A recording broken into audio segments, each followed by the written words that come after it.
dit pas ce qu'on va ressentir. On essaye de résoudre un problème. Ne nous dites pas, n'essayez pas de nous dire ce que nous allons ressentir.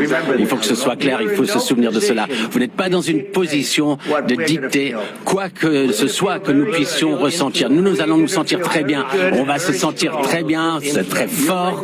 Non, actuellement, vous n'êtes pas dans une bonne position.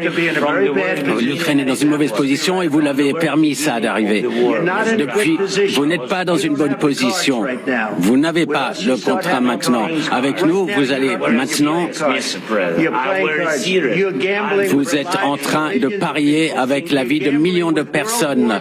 Vous jouez avec la guerre mondiale, la troisième guerre mondiale. Ce que vous faites, c'est un manque de respect. C'est un manque de respect à ce pays, cette nation. Et est-ce que vous avez dit merci une seule fois ici, dans cette réunion? Est-ce que nous vous avons entendu dire merci? Vous êtes allé en Pennsylvanie et faire campagne pour l'opposition en octobre.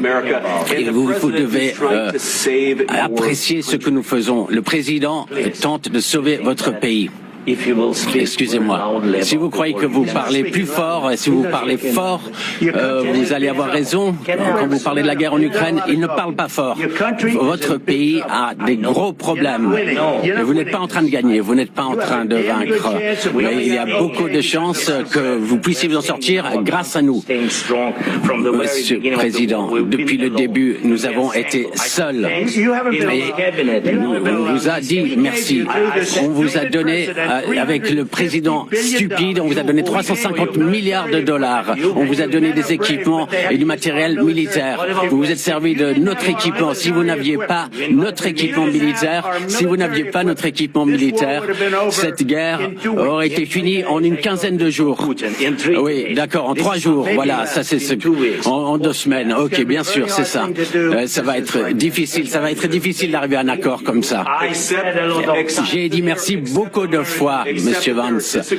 Et il y a des désaccords, il faut l'accepter, ça. Il faut qu'on avance et plutôt que de se battre devant les caméras.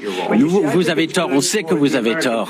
Moi, je crois que c'est bon que la population américaine voit ce qui se passe, c'est important. C'est pour ça que je continue cette discussion et ces échanges. Vous devez être reconnaissant.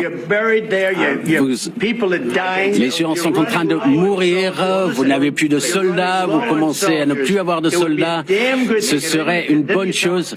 Et ensuite, vous nous dites, ah non, moi je ne veux pas de cessez-le-feu, je ne veux pas cesser le feu, moi je veux ci, moi je veux ça. Non, écoutez, si vous arrivez à un cessez-le-feu maintenant, prenez-le comme ça, il n'y aura plus de balles qui voleront et vos hommes ne seront plus tués. Vous ne voulez pas de cessez-le-feu?